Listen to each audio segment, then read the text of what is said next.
একদিন ফেরেশতারা মুহাম্মদ সাল্লাল্লাহু আলাইহি ওয়াসাল্লামের পবিত্র হৃদয় থেকে সব ময়লা দূর করে পরিষ্কার করে দিলেন।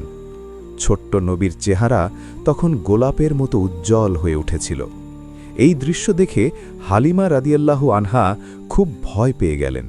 তিনি দ্রুত নবী সাল্লাল্লাহু আলাইহি ওয়াসাল্লামকে বুকে জড়িয়ে ধরলেন। কাঁপা কণ্ঠে তিনি বললেন, হে হারিস, এটা কি হলো? এই শিশুর কোনো ক্ষতি তো হয়নি? হারিস গভীরভাবে বললেন, হালিমা, এটা মানুষের কাজ নয়, এটা আল্লাহর সিদ্ধান্ত। এই শিশু কোনো সাধারণ শিশু নয়। কিন্তু তার কণ্ঠে ছিল একটুখানি ভয়। আমার মনে হয় আমাদের তাকে তার মায়ের কাছে ফিরিয়ে দেওয়া উচিত। হালিমা রাদিয়াল্লাহু আনহার চোখে পানি চলে এলো। তিনি জানতেন এই শিশুর কারণেই তাদের ঘরে বরকত এসেছিল। কিন্তু মায়ের ভয় ভালোবাসার চেয়েও বড় হয়ে গেল। তিনি শিশুর মাথায় হাত রেখে বললেন, চলো হারিস, আমরা মক্কায় ফিরে যাই।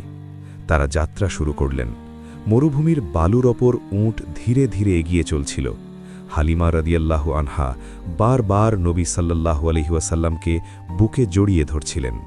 তার মনে ছিল ভালোবাসা আর ভয়ের মিশ্র অনুভূতি। রাতের আকাশে তারা ঝলমল করছিল, আর তিনি ঘুমের মধ্যেও এই আমানতকে বুকে আগলে রেখেছিলেন। অবশেষে তারা মক্কায় পৌঁছে গেলেন। হালিমা রাদিয়াল্লাহু আনহা আমিনা বিনতে ওয়াহাব রহিমাহুল্লাহর বাড়িতে পৌঁছালেন।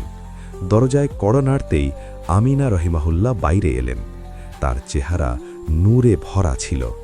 হালিমা কাঁদতে কাঁদতে বললেন, আমিনা, আমি আপনার সন্তানকে ফিরিয়ে দিতে এসেছি। আমি ভয় পেয়েছি। মরুভূমিতে তার সাথে অদ্ভুত ঘটনা ঘটেছে। আমি ভয় পাচ্ছি কোনো বিপদ না আসে। এই শিশু আমার জন্য নয়। আমিনা রহিমাহুল্লাহ মৃদু হাসলেন। তিনি শিশুটিকে আদর করে বুকে নিলেন। শান্ত কণ্ঠে বললেন, হালিমা, ভয় পেও না। আমার সন্তান সাধারণ কেউ নয়। আমি যখন তাকে গর্ভে ধারণ করেছিলাম তখনও অদ্ভুত নিদর্শন দেখেছি। পরবর্তী ঘটনা জানতে পার্ট 4 দেখতে ফলো, লাইক দিয়ে পাশে থাকো।